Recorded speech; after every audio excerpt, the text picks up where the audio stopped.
কানাইদাও fight করেছেন। আবার মনু মুখার্জি, সুব্রত মুখার্জি সাহেব উনি ফাইট করেছেন আপনার চাকুলিয়া থেকে। প্রিয়দা কালিয়াগঞ্জ থেকে ফাইট করেছেন।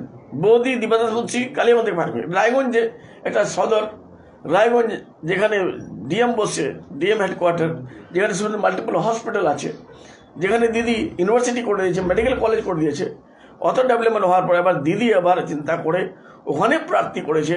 ওখানকার লোকের উৎসাহটা অনেক বেড়ে গেছে, যার জন্য কালিয়াগঞ্জ, রায়গঞ্জ আর হেমদাবাদ ওখান থেকে লিড করে আসবে, এদিকে আমরা জিতায় পাঠাবো।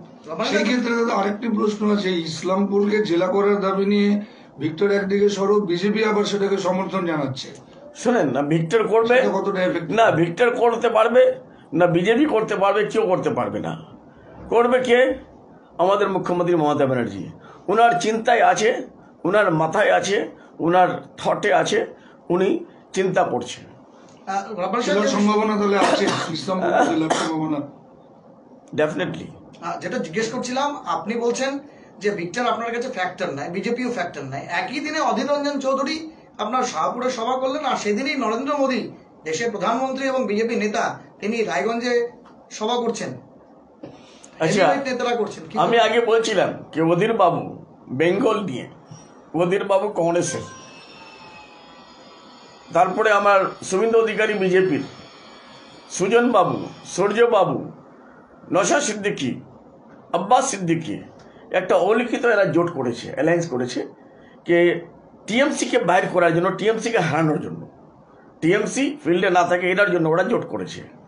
এই জোটের প্রমাণিত হলো যখন আমি দেখলাম মোদিজিকে রায়গঞ্জের সভাতে, আর অধীর রঞ্জন চৌধুরীকে দেখলাম আমাদের গোয়ালপুরের শাহপুরের সভাতে।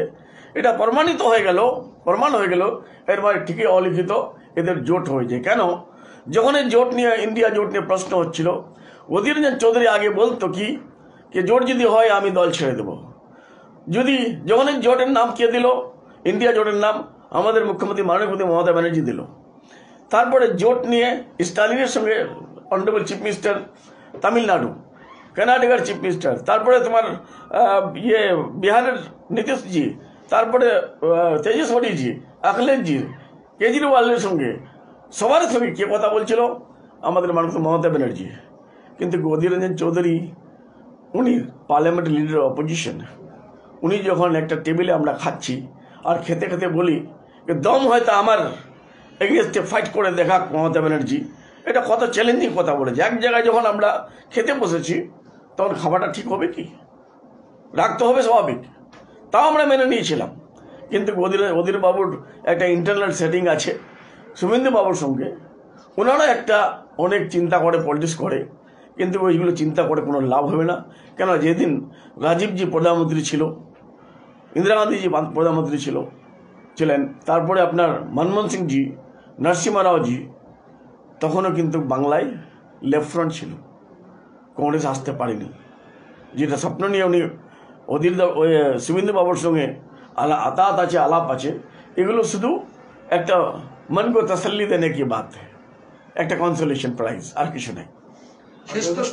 শেষ প্রশ্ন, আপনার ভাই গোলাম হায়দার আর নাফি হাবিব ভাগনা, তারা কংগ্রেসে জয়েন করেছে। আরে ভাই, উনি আমার ভাই, আমার ভাগনা, যার জন্য তোমরা আজকে প্রশ্ন করছো কি আমার ভাগনা আমার ভাই, যার জন্য প্রশ্ন করছো।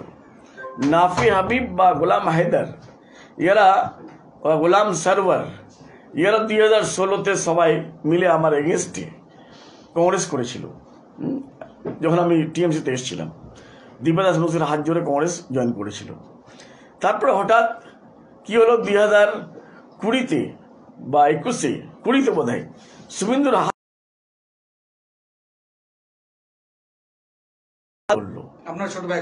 গোলাম সরওয়ার, গোলাম হায়দার সবাই মিলে। তারপরে হঠাৎ দেখছি কি উনি টিকিট নিয়ে আসলো, বিজেপির টিকিট দিল ওকে। দেখো, বিজেপি দল তো একটা লুটের দল, লুটেরার দল, তারপরে ফ্যামিলি ভাঙার দল। তো আমার ফ্যামিলিটাকে ওরা ভেঙে দিয়েছে। আর গোলাম সরওয়ার বলো, গোলাম হায়দার বলো, ওদের নাম নিলে আমাকে খারাপ লাগে। কেন? যেহেতু আমার ভাই, আর আমার আশা ছিল না কি এরা আমাকে বারবার এরা হ্যাকেল করবে, বারবার এরা হার্ট করবে। বারবার একটা ইনসাল্ট করবে।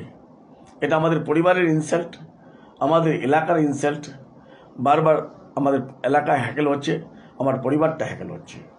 আর বিজেপি আর কংগ্রেস এদেরকে নিয়ে শুধু খেলাধুলা করছে। আর বিজেপি যেখানে উইক হবে সেখানে ওরা রাজনীতি করে ধর্ম নিয়ে। যেখানে উইক হয় তখন বাড়িতে তর্ক লাগাই দেয়। যদি উইক হয় টাকা পয়সা দিয়ে খরিদ করে নেয়। উইক হয় টাকা পয়সা দিয়ে কিছু লোককে কোনো কিছু করাই দিল। আপনাদের সামনে উদাহরণ আছে, 42 সৈনিক, 42টা সৈনিক মৃত্যু হওয়ার পর মোদিজি ক্ষমতায় এসেছিল।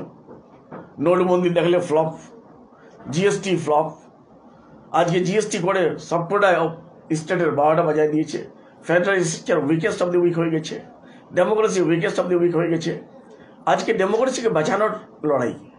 আজকে যতগুলো অপোজিশনে ডেমোক্রেসি যদি শেষ হওয়ার পথে আছে, না হলে দুজন চিফ মিনিস্টার কোনো মতেই জেলে থাকতে পারে না সিটিং গভর্নমেন্টের।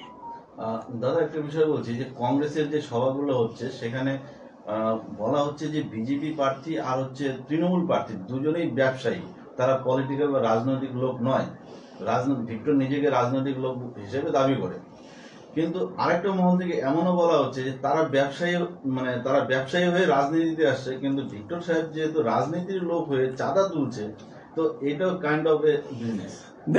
আপনি কিভাবে দেখো, যে মানুষের পরিবার 44 বছর শাসন করে, ওর বাবা 4 টার্ম 5 টার্ম এমএলএ ছিলেন, ওর কাকা 3 বার এমএলএ ছিলেন হাফিজ আলী সেনানি সাহেব, তারপরে মন্ত্রী ছিলেন, মিনিস্টার ইনচার্জ ছিলেন, আর 3 বারেরই এমএলএ। চাঁদা করা মানে ওটা লোকের সহানুভূতি নেওয়া আর লোককে মূর্খ করা। ও সবসময় ওদের পরিবারটা এটাই করে যে হিন্দু মুসলিমের একটা স্লোগান দেয় আর মুসলিমদের ভোটটা, সংখ্যালঘুদের ভোটটা নেয়। এবার বুঝে গেছে যে সংখ্যালঘুরা ভোট দিবে না। কেন 2019-এ সলিম সাহেব ভোট পেয়েছিল 40,000, ওখানে কত হাজার, 40,000। আর আমাদের কানাল আগরওয়াল সাহেব পেয়েছিলেন 60,000, আর দেবশ্রী পেয়েছিলেন 51,000। আর ওই ভোটটা এখন ভিক্টরের 2021-এ কত হলো, নাপতে 30-এর নিচে 88,000 চলে গেল, 28,000 পৌঁছে গেল। 28,000 পেয়েছিল, জামানত বাজাপ্তা হয়ে গেছিল, নাম্বার 1। আর আমাদের ভোট 60,000 থেকে চলে গেল 86,000। আর দেবশ্রী রায় চৌধুরীর ভোট, বিজেপির ভোটটা চলে গেল কত, 51,000 থেকে 53,000। এবার তোমরা দেখে নিবে, ও যতই নাটক করুক, ওর ভোট 20,000-এর নিচে চাকুলিয়াতে।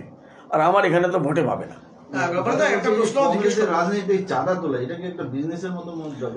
ওর সব থেকে দেখো, লোকের সহানুভূতিকে ব্ল্যাকমেলিং করা, লোকের মাসুমিয়ত সিধা সরল পানাকে উনি ব্ল্যাকমেল করছে, তারপর চাঁদা তুলে ইলেকশন করা।